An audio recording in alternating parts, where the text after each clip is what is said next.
Hi, everyone. This is the second part of a two-part episode. So if you haven't heard the first one, please go back to our feed, give that one a listen, and come back to this one. Enjoy.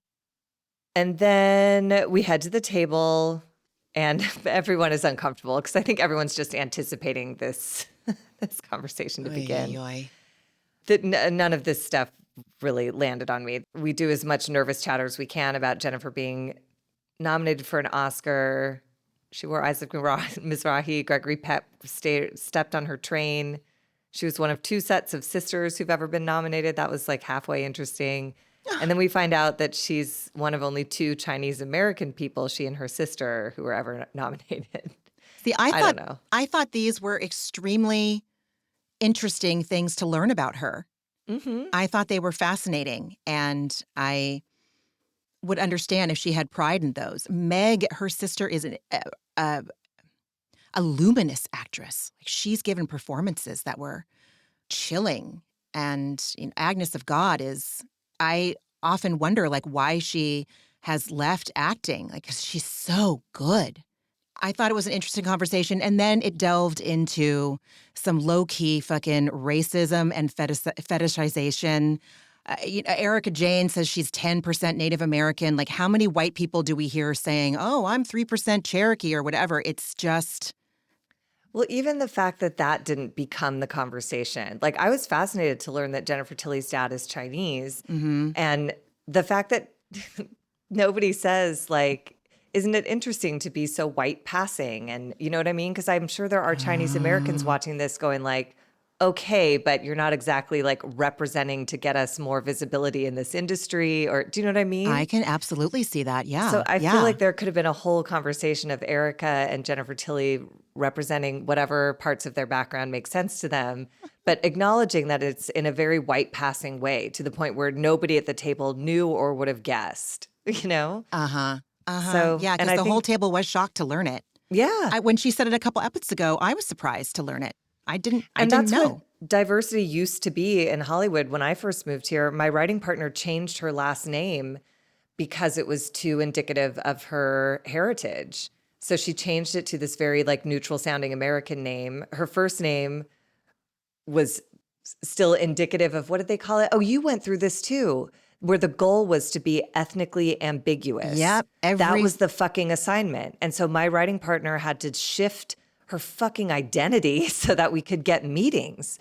And I remember talking in the parking lot with you in that 8,000 Sunset building. Oh my God. And Marky. you were really struggling with like that assignment that you'd gotten as well at that time. Like, if as ethnically ambiguous as you can be is great, because then we can get you out for everything, you know? I lost count of how many auditions I went to where the spec was ethnically ambiguous. I lost count. Oh shit, you're so right, dude. Oh my God, I'd forgotten about that. Because then people could hire Jennifer Tilly and be like, we have a diverse set. And the rest of the Americans watching it are like, there's a whole white cast, you know? Yeah. Like, it's just that was just a fucked up era for Hollywood. My God, dabbling and it was so in recent some representation. still, too. Like, it's so close in my rearview mirror. Oh my God. Oh my God, you're right, dude. You're so right. Oy, oy, oy. But I'm saying you're right. This conversation just missed all the points it was trying to touch on, and just wound up devolving into, like you said, just some light racism, or at least ignorance. I don't know. No, you do know. We both know. I didn't know that Cheryl Sarkeesian was from Van Nuys, and that's and she's Armenian. Cher. Yeah, I knew that. Yeah, and I didn't like Jennifer saying, we wanted to be Native American because we love Cher. I was like, oh my God. And she had that song Half Breed. Yeah. I was like, oh no, my God. I know. Oy. So many things to be uncomfortable about at this lunch. But Holy it's also crap. fascinating to watch the rich, because they're not uncomfortable with it. Because for them, these are the hard conversations about diversity. Like, this is as deep into it as they have to get. Because oh my God. It's fascinating. It was really kind of ridiculous. But then Sutton just ungracefully starts in and says to Bose, of all people, how many people are in you today? And this is where I was like, oh, are you drunk? And then I feel like she was. And Bose is like, what? And she goes, well, Dorit already mentioned which person am I going to be today? Dorit was just like, yo, back off a little bit. And Sutton's like, I'm going to say something to you, and I mean it sincerely. And then Dorit does, as I would do as an Al-Anon, is I would have gotten everyone's attention so that there is an audience for my safety and for the security of reality moving forward. I need people to witness this because I know it's going to be disgusting, and I don't want to do it alone and report on it and be told it didn't happen. So everybody look. And she was with people in her class. So she had a brigade of extremely wealthy women to not just, I'm not saying that they willingly backed her up, but she was with her people, so to speak. And so she felt real safe. Just let it fucking rip. Damn. Here comes the class war of 2024. Yeah, and then Sutton goes into this clearly rehearsed bullshit. She claims she came to the party, I came in peace, and then Dorit, you took my handbag. And I wish, this is where I wish Dorit had just said, like, that was misguided. I meant it to be humorous, and I understand it landed like shit. Like, there was a way for Dorit to diffuse this, and she didn't. She was like, oh, God forbid I bring some humor. She's like, was it humor? Ha, ha, ha, ha. I don't think it was humorous. I don't. I think she wanted it to be, but I think she didn't realize how pissed she was. I've done that before, too, where I've tried to, like, make a snappy joke and it comes off like an angry outburst because I'm like, oh, I guess I'm still way too angry about this to try and put humor in it. Either way, there was a way in that moment for Dorit to do what you're saying and just say, like, that was misguided. I'm sorry, you know? And instead, the frequency just continues to raise. And Sutton lifts everything she brought for Dorit, which is just like she brought a nice bottle of champagne and she cut flowers from her garden. And she held on to all of it for 30 minutes in the lobby. And again, this is where I was like, she's drunk, she's drunk, she's drunk. Oh my God. Because everyone's like, lobby? And she was like, oh, well, it felt like one because I was the only one in it, which is not the definition of a lobby. So nothing makes sense. You're starting to derail, but okay. And then Sutton points out that Dorit put vodka in her Diet Coke, which I was like, relevance? Like, are you trying to call her an alcoholic? Like, what is your point right now? That's her Al-Anonism showing up. She probably paid attention to how much her dad drank. Maybe she pays attention to how much RHOBH drinks. Clearly, she has clearly that issue is clear. And I hope Sutton will get help for it, but I have no hope for that. Sutton says it was a jab to call out the boozy drink that Sutton was drinking, and I agree with that because that was on the menu at Dorit's party. It feels, I would have felt maybe set up too. If someone put out M&Ms and then made fun of me for eating sugar for children, dude. I'd be like, but you put them here. Like, I wanted those because they're here and they're my favorites. Seriously. And then it starts to get global. And Sutton says, after what happened last year and what you did to me, and I think Dorit was right to ask, what did I do? And Sutton says, you insinuated I had a drinking problem. So that's the problem Sutton has, an insinuation about a drinking problem that has had no repercussions, but she's about to go this hard because of an insinuation. I just feel like that's important to note. And Dorit says, oh, and I was the only one calling attention to that? And Sutton says, no, Kyle did, but she apologized. And Dorit goes, and I didn't? And we flash back to like a pretty non-apology. She basically just said, I'm not certain you have a drinking problem. I don't know if you do or you don't. And then Sutton just is very proud of herself, saying, you picked on me and you need to pick on someone whose wallet fits, which again is the most like ungraceful way to say the most hateful thing. Ah, God, it was savage. Everyone was shocked and disgusted. That made me happy to see that at least everyone in that room caught their breath. I mean, so gross. You can see it on Kyle and Garcelle's face. Kyle in her confessional says that she can't believe what just came out of Sutton's mouth and that it's embarrassing. And Erika asks Sutton, you think you're bigger than her? And Sutton says, I think my wallet is. Shots fired. Shots fired, man. Woo! Low blow. Probably the lowest blow. One of the lowest blows we've ever seen in the history of this franchise. But it's more Probably. chilling than just like a low blow because it's like you will win this fight because you're richer. That's just how things work in this country. Oy, Look oy, around. oy. Oy, oy, And that oy. was where I was just like, oh, Sutton's disgusting. She's one of them. And Dorit in her confessional says, and now we're seeing Sutton go where she's most comfortable, as low as she can. And I was like, yeah. And then Dorit takes it too far and says, just because her husband dropped a big pocketbook in her lap doesn't give her license to be such a fucking see you next Tuesday. And that's reductive. Like, Sutton was a working part of that marriage for a long time. Yeah. Like, she married a rich man and got what she should from that marriage. And I hope Dorit gets what she should from her marriage. She probably won't. That, again, the whole money thing is just so gross from both sides. And also, you're going to lose that argument because she has more money. Wherever it came from, she has more, and you will be locked out and shut out of things because that's what rich people do. I was disgusted by both of them. Again, like I said earlier, the only thing her money from Christian got her was a horse instead of a date. So Sutton's going for the classism, and Dorit is leveraging in internalized misogyny and women's But worth. again, with no ground to stand on, you're getting a divorce from a man you chose to marry who's PK. He's gross. He's disgusting. He's worse than a horse. Ew. Like, I think if you gave me PK or a horse to commit to, I'd be like, I'll take the fucking horse. I'll take the horse. I'll take the bear. I truly, exactly.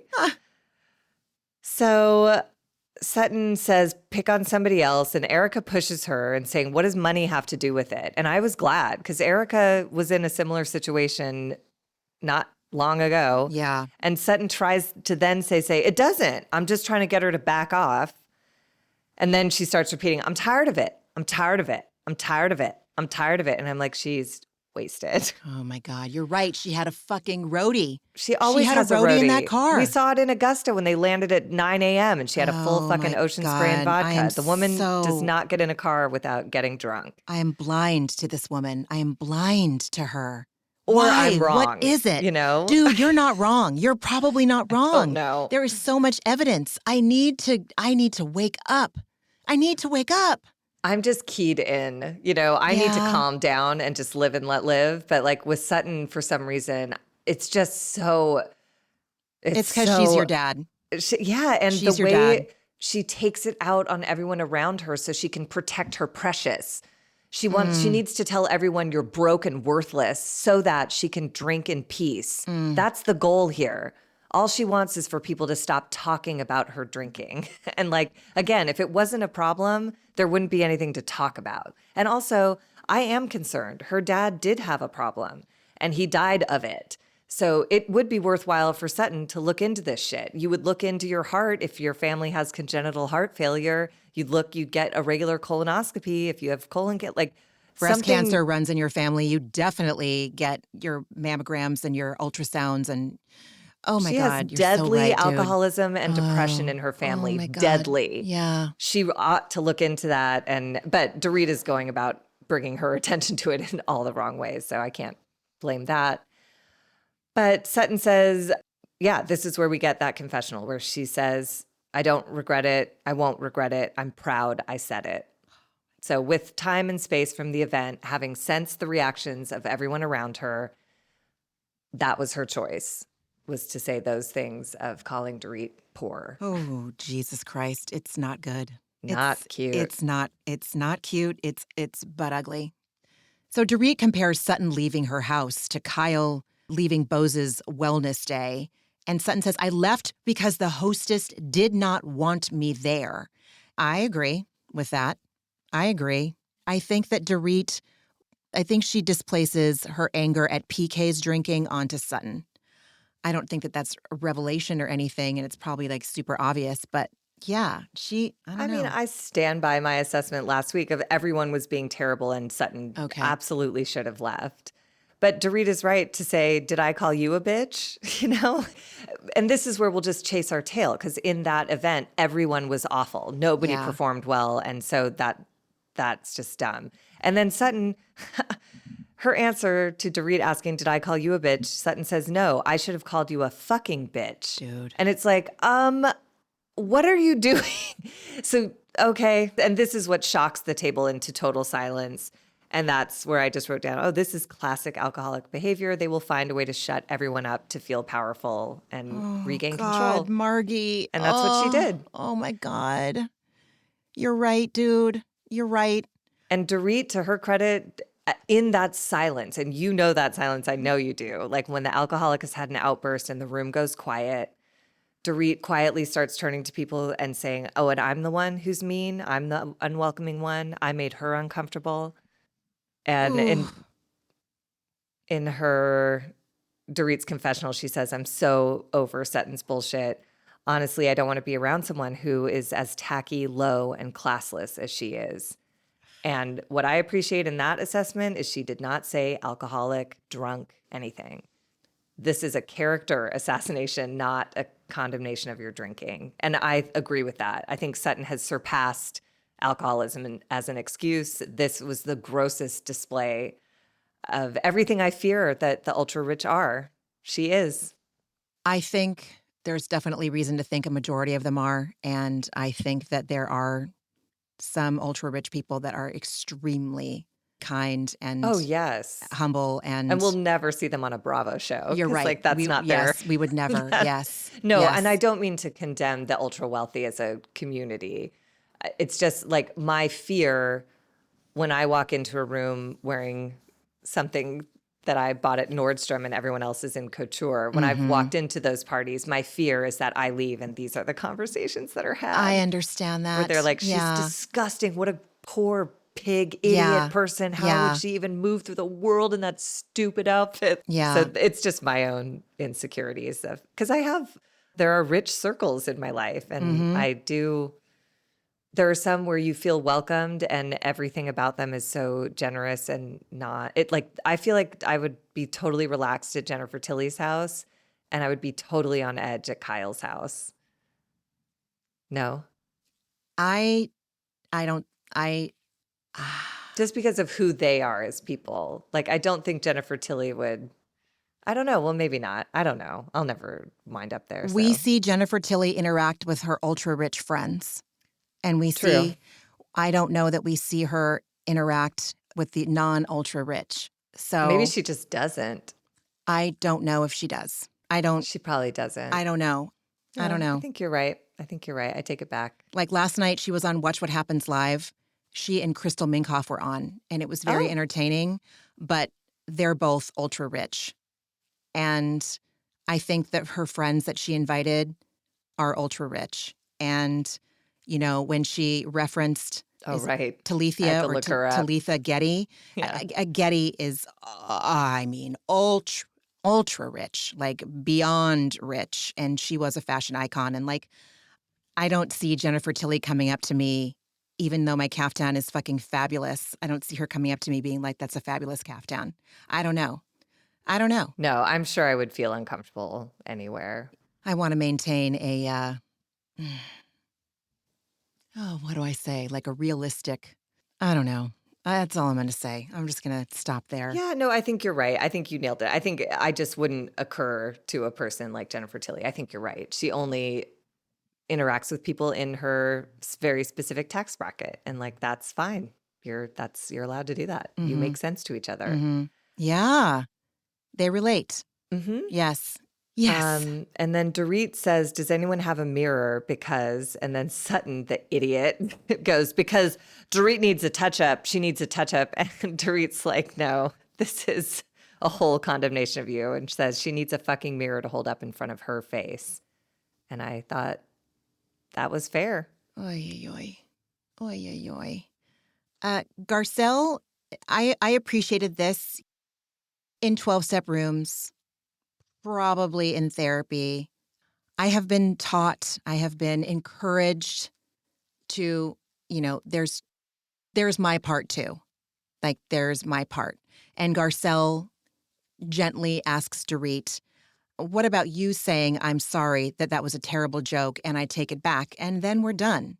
I think that was a very fair question to ask. I'm not saying Dorit started it at that party, but Dorit fired, She made a bad joke. She did. It did not land. She brought a knife, and Sutton's bringing a gun to this one. But you know what I'm saying? Like, Dorit instigated this.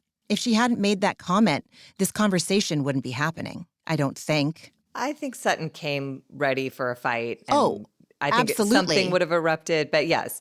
And to Dorit's credit, she goes along. Like, she initially resists for half a beat, and then she's like, okay, I'll do it. Let's see how far this gets us. And she said something that felt as sincere as it probably could be. And then Sutton was not having it. And then Dorit says to her, just tell me what to do. And Sutton goes, you really mean that?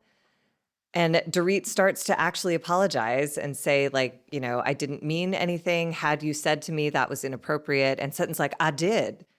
And then we get back into the circular argument of like, no, you didn't. You called me a bitch. And like, it's true, Sutton. You undermined your saying that hurts my feelings by calling your hostess a bitch. That day was terrible. And if we're going to rehash it, there is no winner. So I was just like, can we move past this? Mm-hmm. And then Kyle, I don't know what this was. She's like, what do you need from each other? And then Sutton, oh my God, takes another shot. She has nothing to give me, I can tell you that. Bruh. Because she's poor. We get it. And then Dorit says, do you think I'm going to sit here and keep taking this? And then calls out Kyle for saying, and you're just sitting watching. And it was like, no, Dorit, she literally just intervened, but okay. I mean, she did, but like she didn't until like very late. And I just want to say, Kyle is not your friend, Dorit. She's not your friend. I think she's getting that. She laughed about your party in the car on the way there in a mean way, in a mean girl way. Like, oh my God. Like, she's not your you friend. Invited 14-year-olds to a barbecue, an outdoor daytime barbecue. I guess that makes I appreciate when I go to a party and there is childcare. I went to a wedding of a dear friend and they had a babysitter. So the adults could like mingle and have cocktails and have conversations and the kids wouldn't be bored, but they would still get to be there and enjoy the event. I mean, this is where Sutton just lost me.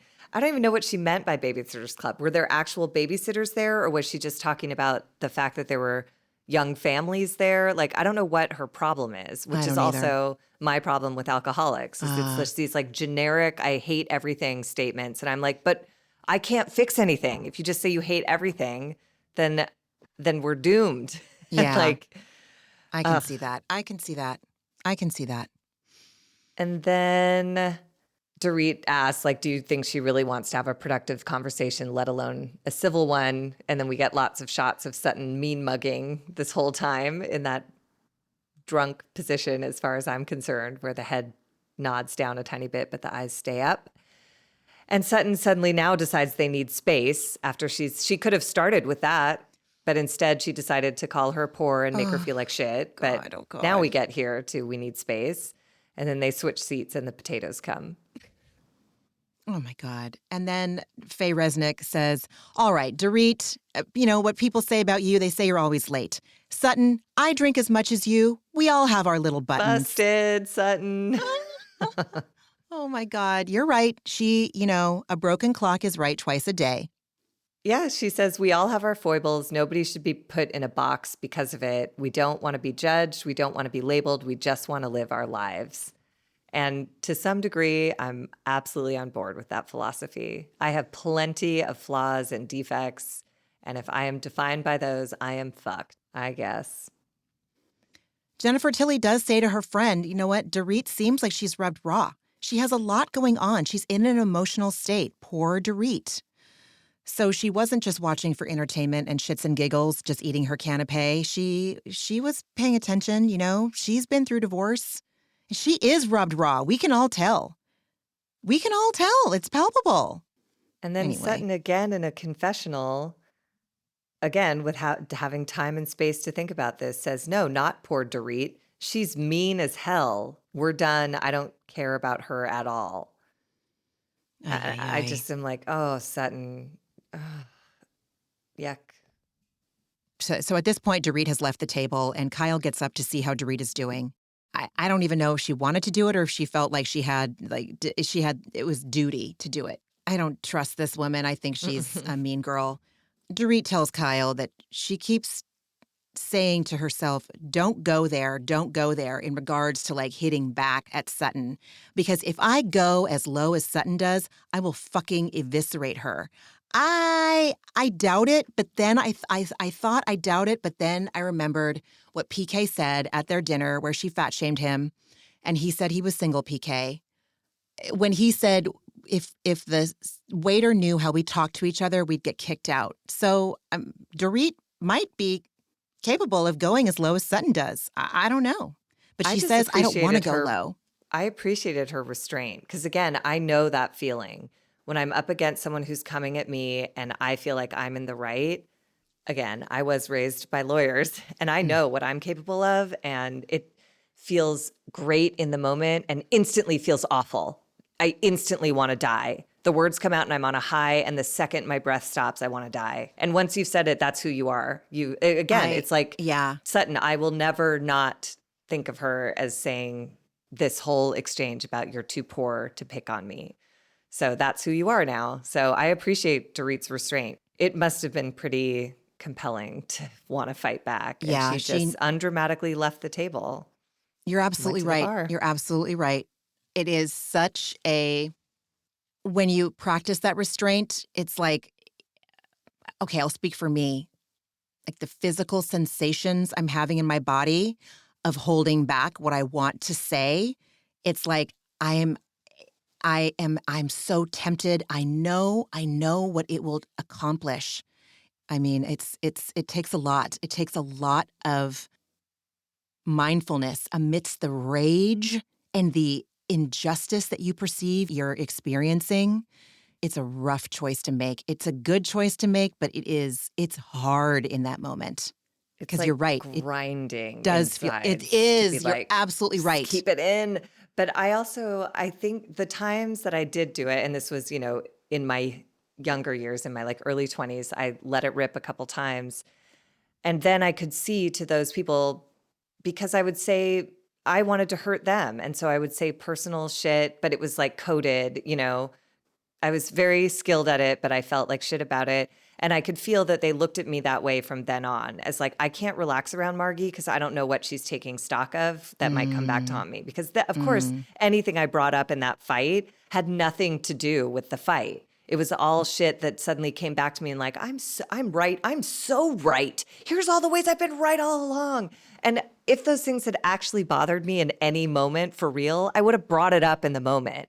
But then I do that shitty thing where I call on a backlog of information that's like not, anyways, it was a really ugly version of myself. And that is when I got into therapy. Because I went to therapy and I said, I love someone and I'm going to lose him because of how I'm behaving. And I don't mean to do this. I don't know another way to behave. I was raised by lawyers. When you're in a corner, you fight dirty and you win. And what winning is getting me now is losing the only thing I want. Margie, you're so right. I grew up being humiliated at what felt like for sport at times. Like, how do you say that to your child? How do you say these things to your child? And so inflicting humiliation onto others, you're right. It's what I knew. It's what I knew. Oh my God, you just made my stomach drop for the second time since we've been recording. So Kyle says that maybe you guys just need a break. And then in her confessional right after, she says, after learning about Sutton's dad, I can understand a lot more why she's so triggered by the drinking comments. Yeah. Yeah, that does make sense. And then Dorit comes in with the low blow and says, well, when she balances her meds, she can come see me. You would never say that to someone, when she gets her chemo, she can come see me. When she gets the cast off her leg for breaking her leg, she can come see me. When she gets the tumor removed from her brain, she can come see me. I feel like I could cry right now. I mean, it was just rude. It was fucked up. And I don't know if Dorit is aware of the circumstances of Sutton's passing, but like if she is, it's like extra awful. So I hope she makes amends for that comment because it was just unnecessary. It was over at that point, and it's like, just don't.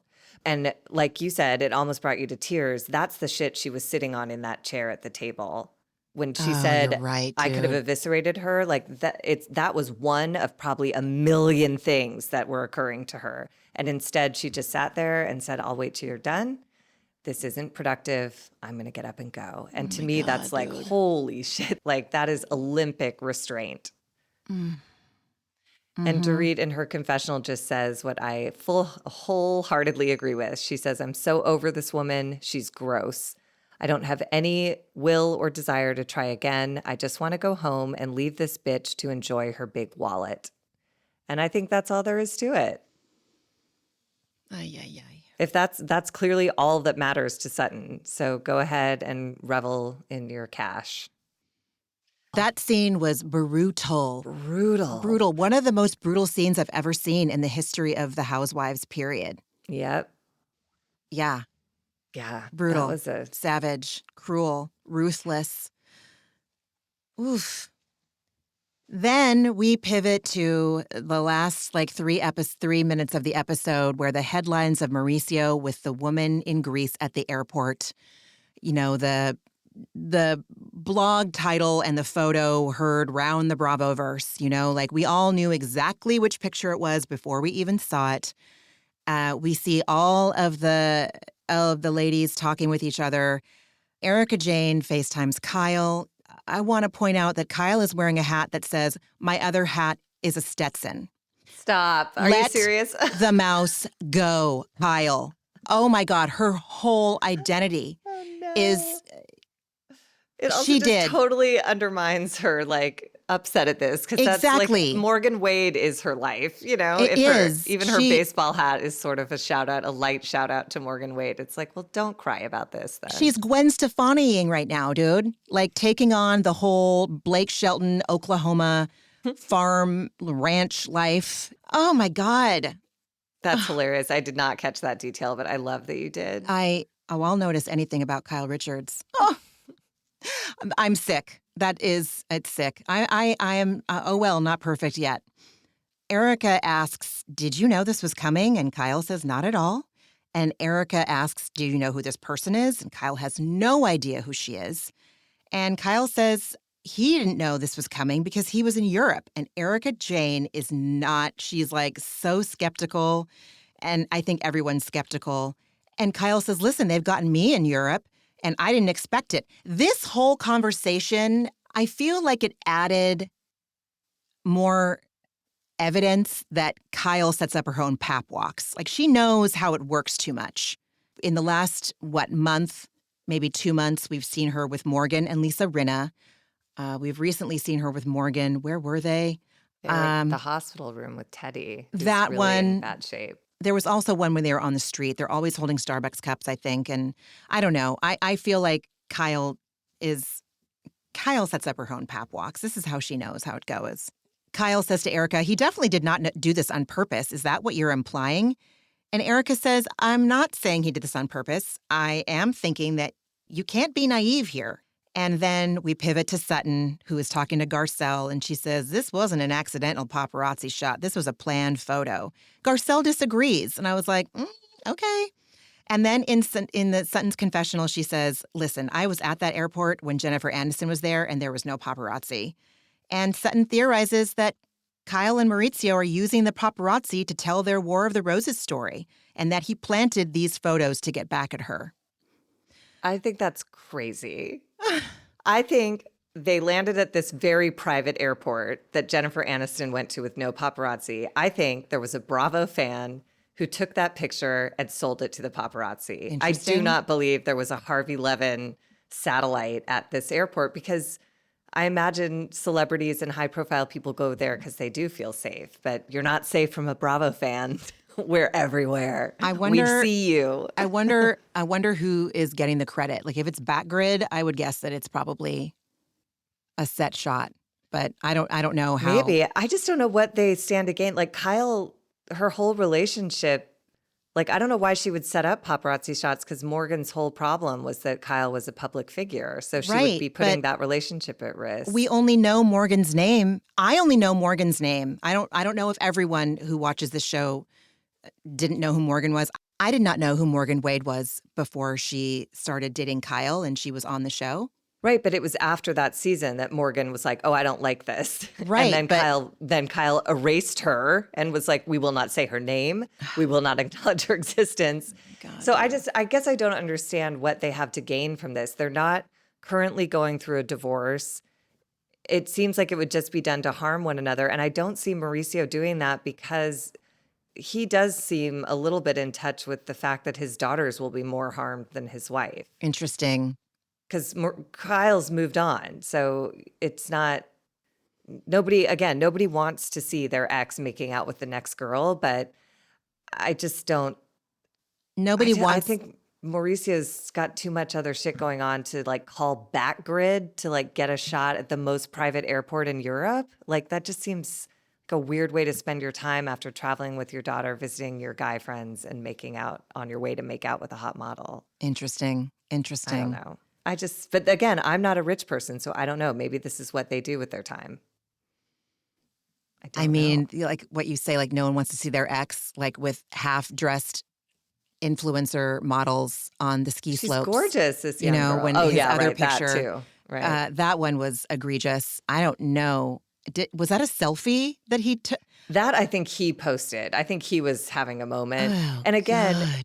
but in fairness, Yes, it's like you're right. Kyle had already done this and he was trying to recover. Like when you're the one who's left, I have had that experience and you just want to get back out there and feel vital again. And so like, I don't know. And you don't make good choices. Anyone going through a breakup, as my amazing therapist that I found on reality TV said to me when I went through a breakup, I reported it was over for real. And she was like, okay, just expect to act out for the next couple months. So just expect that of yourself. You're going to make bad choices. So be sure if you go out anywhere, you do not drive. Make sure that like she just gave me guidelines to like, just prepare. You can't avoid it. I've never seen anyone just breeze through a breakup.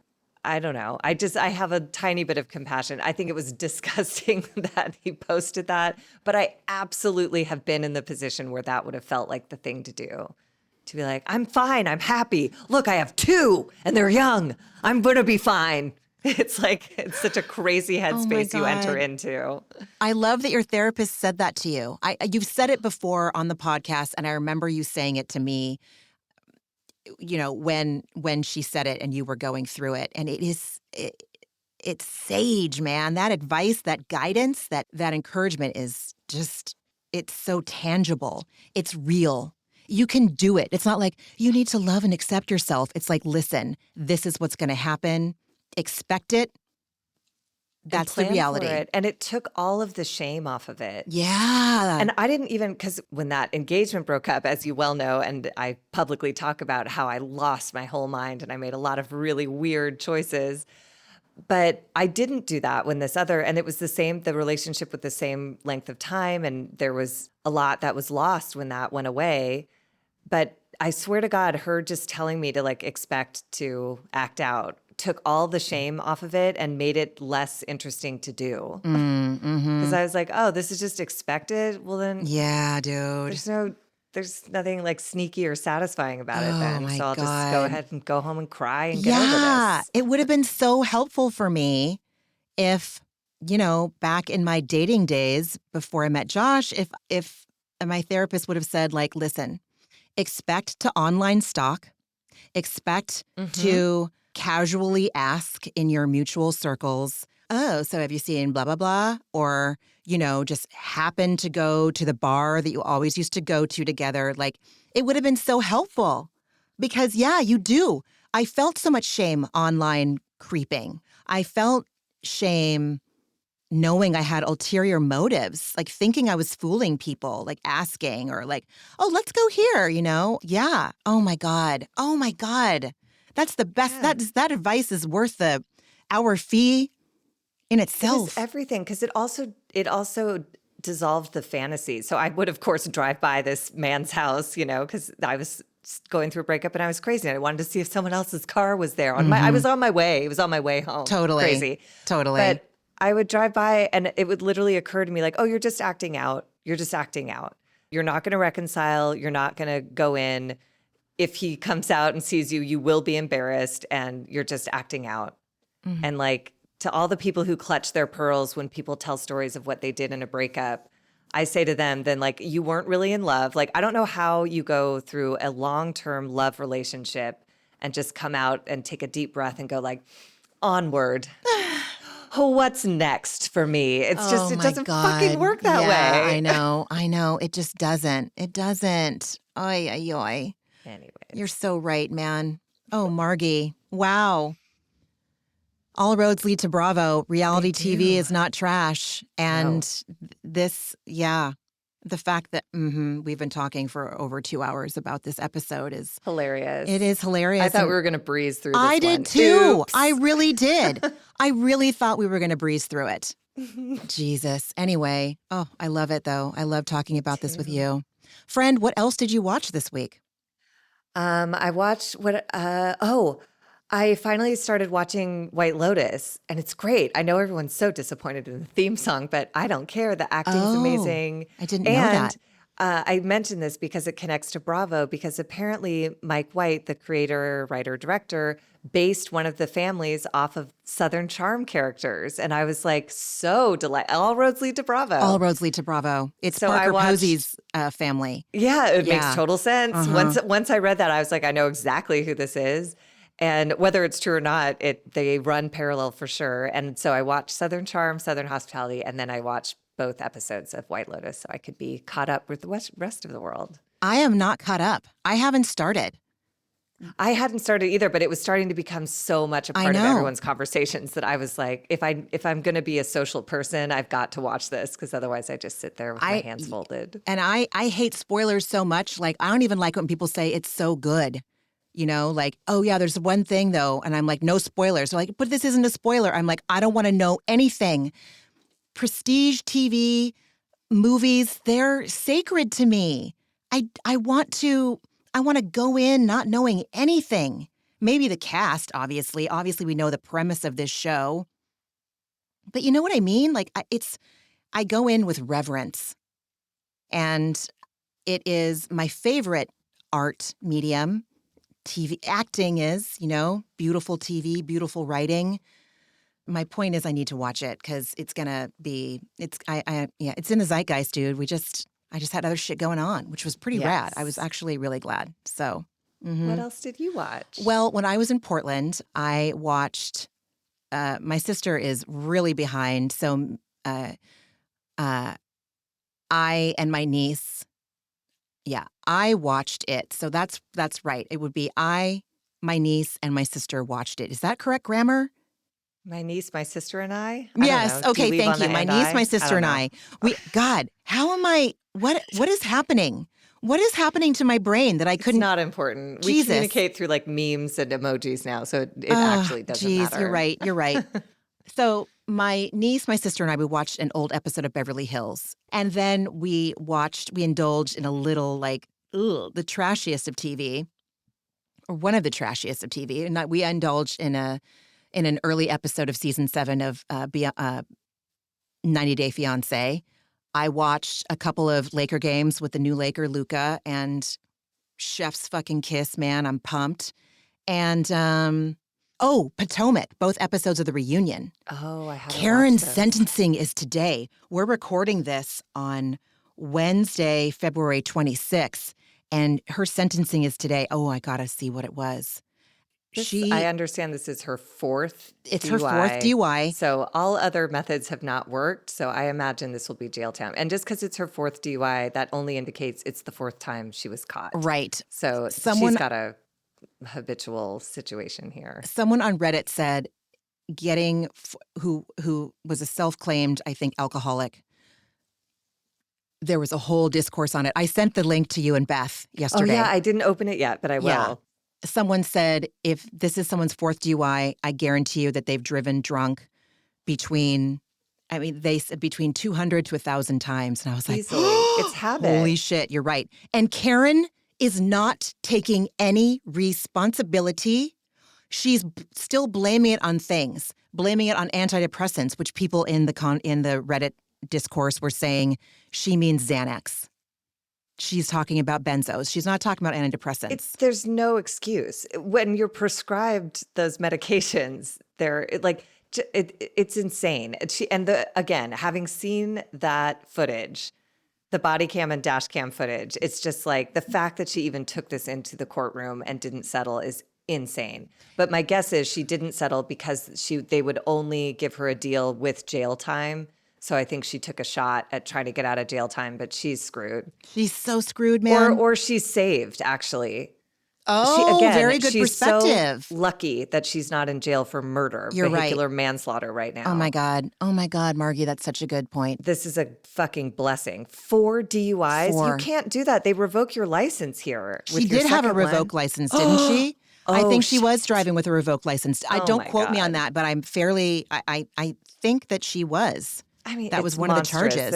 There has to be jail time. You can't do that 4 times and be like, this time I'll get it right. Sorry. Yeah, I don't know if it's going to be a lot, though. That's the thing. Probably not, because everything's overcrowded, but it doesn't take much, hopefully, to... Oh, I don't know, dude. Once you know where you can wind up. The article made it sound like she was of the constitutionally incapable of being honest with others ilk. We'll see. More will be revealed, dude. We'll see. Yeah, but I'm not saying she'll be saved and that she'll like come to any kind of recovery from addiction, but I think she will save other people on the road. If you spend time in jail, you might think twice about, you might take a car service, you know? You might never stop drinking and destroy your life in other ways, but maybe you won't get behind the wheel and kill someone else. Oh my God. Yeah, she's so lucky, man. That would be a gift. She's so fucking lucky. She's so lucky. It's 4 arrests for DUI. She's so lucky there aren't just dead bodies in her wake. I feel sad for her, but I also feel like she's delaying appropriate punishment by denying she has a problem. So she's so delusional. It's like she's so oh my God. One of the excuses she gave was that she was trying to be a leading influence on the Real Housewives of Potomac. That was one of her things. Like, she's the one that... The pressure of that caused her to drive drunk. Are you lying? I am not lying. I am not lying. I am not lying. That's what she said. That's what she said. That's clinical. That's a clinical diagnosis right there. I don't know what leads someone to say that. That's insane. Anyway, good Lord. I know it's stunning. It's truly stunning. It's truly stunning. How many Potomac reunion episodes are there? Was that it? I watched 2, and I believe there's one more with the husbands, because the husbands and the boyfriends are there. Okay. Apparently, TJ dropped some bombshell news to Eddie when they were still in their green rooms waiting to go out. And Eddie texted it to Wendy. And that's how the second reunion ended, with the cliffhanger of what the reveal is going to be about Stacey and TJ. Okay. So we'll see. But yeah, Karen isn't there. They're good reunions so far. They're good episodes so far. Maybe I'll check them out. Yeah, I recommend it. Fold some laundry, watch some Potomac reunion. Yeah. What was your antidepressant this week, friend? My antidepressant this week was I underestimate the level of tolerance people have with like anxiety and whatever, some struggles. So I haven't had like a full-blown panic attack in a really long time. And I texted you about this. I had a full-blown panic attack during a show that I went to see. And I've had enough of them that I knew I was, of course, convinced, my heart was racing. I was pouring sweat. I felt like I was going to faint and throw up. And I did all the breathing techniques and the grounding techniques I've learned, and I was able to make it through. And the second it ended, I bolted out the front door. And I didn't tell anyone in the audience because, like, why would I interrupt the performance? Be like, hi, I'm having a panic attack. This will be ongoing until further notice. So I bolted out, and a friend noticed that I ran out and came out after me and was like, are you okay? And I just started, the next phase of my panic attacks is like, my nervous system is just fried. So I started crying because that's just what comes out. And she's like, let's just walk around the block. And we started walking around the block, and then we got to where I had parked my car. And I've lived in Los Angeles forever. I'm so careful about parking. I had parked my car actually blocking a whole driveway. Like, it was insane. It just was an unrecognizable, dysregulated version of myself that showed up for this event. So she helped me move my car and then walked me the rest of the way around the block. And then I was able to go in and congratulate the performers. And I was sweaty and I was a mess, but like I did it anyway. And that's something I've learned in therapy is like you just show up imperfectly. I wanted this person to know she did a great job in her show. And so I went in looking like a fucking mess. And then my lovely friend texted that night and was like, should we come over? Do you want me and my sister to come over and sit with you? And I was like, I'm okay. I'm going to take a shower and go to bed. And then in the morning, she texted again to say like, how are you doing? And I wrote back, I'm so sorry for making that. And she was like, she just wrote back, there was nowhere else I would rather be. I'm crying because you just feel like me when I'm in those moments, I feel like such an out of control burden because I cannot get it under control. And I know it will end, but I don't know when. So I can't tell anyone I'll be fine in 20 minutes. I don't know when a panic attack happens, when it will subside. And just to have cultivated people in my life who have patience and unconditional love around that. Because, I'm so quick to invite the shame wizard to the party when things like that happen, as if any of it is in my control. It is my nervous system misfiring. It's not anything that I plugged in wrong. It just happens sometimes. And this friend who was comforting me happens to be someone who has a seizure disorder. And she was like, would you ever let me apologize for having a seizure? Like there was anything I could have done to stop it? And that was really helpful because it's like it's not as visible as a seizure. And I'm grateful that that is not the condition I have.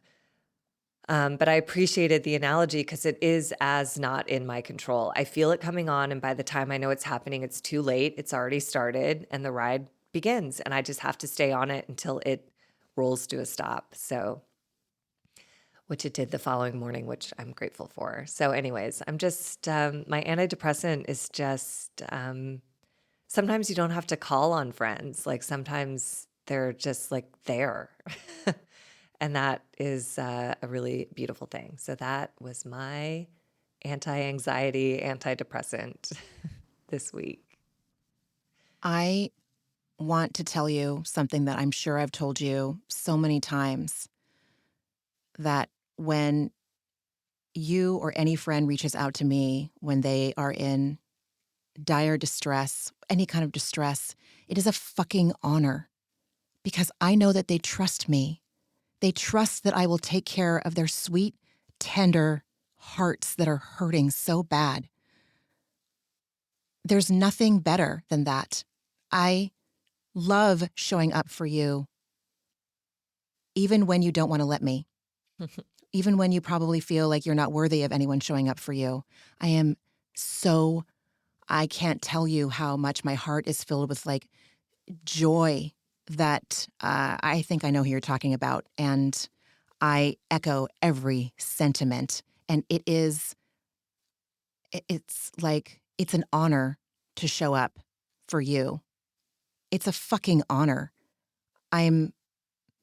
I love you so much, and I would do the exact same thing. And I'm so glad. I appreciate it. Yeah. And like, I've called you before in the middle of panic attacks saying like, hello, I'm having a panic attack. Will you just talk to me so that maybe we can do this together? But I'm getting better. I'm realizing after this occurrence that in therapy, I'm getting better at asking for help, scheduled help. What I'm not good at is spontaneous help. Like I was so uncomfortable. I was like, you need to go back into the theater. This is crazy. Everyone's going to think something's wrong. And she was like, no, we're just going to walk around the block. Let's just walk around the block. And it's like, I'm not good at receiving that when anyways, but I did. And I'm so grateful for it. And I can't wait to return the favor someday to anyone else who winds up in unexpected distress. It just happens and it passes. I'm not currently having an anxiety attack. But of course, when it was happening, I was like, this is how I'll be forever. I'll always be sweaty and my heart will be racing and I'll never be able to take a deep, full breath again. But that's not true. So how about you? What was your antidepressant? Well, I mean, one of them was you, dude. I had a major shame spiral when I was in Portland because of my anxiety and how it was affecting my family, my son, my husband. I can't stress enough how much I hate it. I hate my anxiety. I know that you often talk about the Rumi poem, the house guest poem, come in, welcome them. Uh, um, it, I feel like I'm hitting a rock bottom with my anxiety. I can't live like this. I was in, how do I explain it? Like just an e-ticket ride. E-ticket, if no one knows what an e-ticket is, it's fucking archaic. You had to buy ticket books at Disneyland back in the day. And e-tickets meant that it was like for Space Mountain or the Matterhorn or Pirates of the Caribbean. Those were e-tickets. What I'm saying is my shame spiral was of the extreme ilk, my anxiety that accompanied it, my people pleasing. I mean, I felt so unworthy. I was in a ball for hours, just like hating myself. And I don't know how I got the strength to reach out to you, except for the fact that I know that you are a safe space 24/7, 365. And you met me with compassion and love and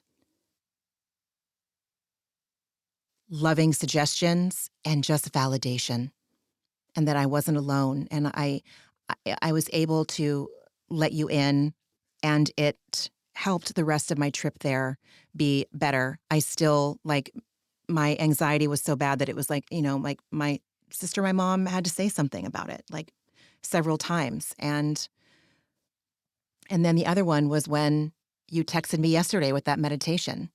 And the fact that you have been doing meditations in, I don't want to say even in an imperfect way, just in a way that, It's definitely imperfect. But like it's a start. I listened to one, like I had to take a shower and wash my hair. And so I listened to the meditation in the shower. And I wasn't lying down. My eyes weren't closed, yada, yada. But it did help my emotional dysregulation. It eased it. And then I found myself meditating a little bit more later. And then I did a sleep meditation. And I woke up today feeling less anxious, I felt more empowered and more, what's the word resourced. I felt like I could count on myself. When I'm in anxiety, self-hatred, when I'm in that extreme e-ticket shame spiral, dude, I cannot get myself out. I don't have the skills. I want them. I can't. I am so unworthy. That's what I tell myself, that there is nothing that can get me out. I deserve to be there. And to not feel like that waking up today is a fucking gift. And it's one day at a time. I don't know what my meditation practice will look like today, but I was able to get up, start dinner in the slow cooker, make some healthy tea that's going to keep me from getting this cold that my kid and my niece had, show up for this podcast, drop my kid off at school with a smile, all before 9:30 this morning. And it feels massive to be able to rely on myself again. I listened to that song by Megan Thee Stallion. I think it's called Anxiety. I listened to it on repeat. This is an ADHD thing, to listen to songs on repeat for about an hour or days in a row. And I do it, and I don't give a shit. If it makes me feel good, I'm going to do it. I think of myself as a bad bitch as well. Like, what the fuck is happening to me? I am a warrior. Why is this? Why can't I surmount this? Anyway, I had therapy yesterday. I talked to my psychiatrist this morning. My ketamine psychiatrist already left me a lovely message, and they're all working together to support me. And I'm so fucking grateful. And so that's my antidepressant, is just my people showing up for me when I need it real bad, when I don't feel like I deserve it. Yeah. Struggle bus, man. I wasn't even driving. I was just like, I don't know where this fucking bus is going. Maybe if it goes off a cliff. I don't care. I don't care. Yeah. This podcast always makes me feel good too. It's like showing up for my kid and showing up for this podcast. Those are the two things that, like, without a doubt, I'm going to show up for. I'm committed. So I'm also grateful for those commitments. Yeah. Anyway. Oh my God, everyone. We did not expect this to go this long. No, so, we thought it was going to be a shorty, and honestly, here we are, like, honestly, 10 parts in. Yeah. But anyways, we did it. Thank you for listening. You can find us on socials. on Instagram. Email us at atherapeuticdose@gmail.com if you feel like it. We're on Instagram at A Therapeutic Dose. I can't remember our blue sky. I need to put a post-it in my booth that'll remind me what it is. And I hate Instagram, but maybe I'll make a clip. I don't know. That's irrelevant. Who gives a shit? You've already listened, so whatever. Take care of yourself, however imperfectly it is going to be. And I invite you to do it one day at a time, 1 minute at a time, 1 hour at a time, one whatever at a time. It doesn't have to be perfect. And I'm so glad, Margie, you gave me permission to have it not be perfect. That's what you did, friend. I love you deeply. I love you too. Everybody take good care of yourselves, and we will talk next week. We'll talk next week. All right. Bye, everyone. Bye. Ramona and Margie are obviously not doctors and do not provide medical advice. Their content is intended to be used for entertainment purposes only. It is not intended to be, should not be interpreted as, or used as a substitute for medical advice or a diagnosis of any health or fitness problem, condition, or disease, nor a recommendation for a specific test, doctor, care provider, procedure, treatment plan, product, or course of action. My mom isn't a doctor.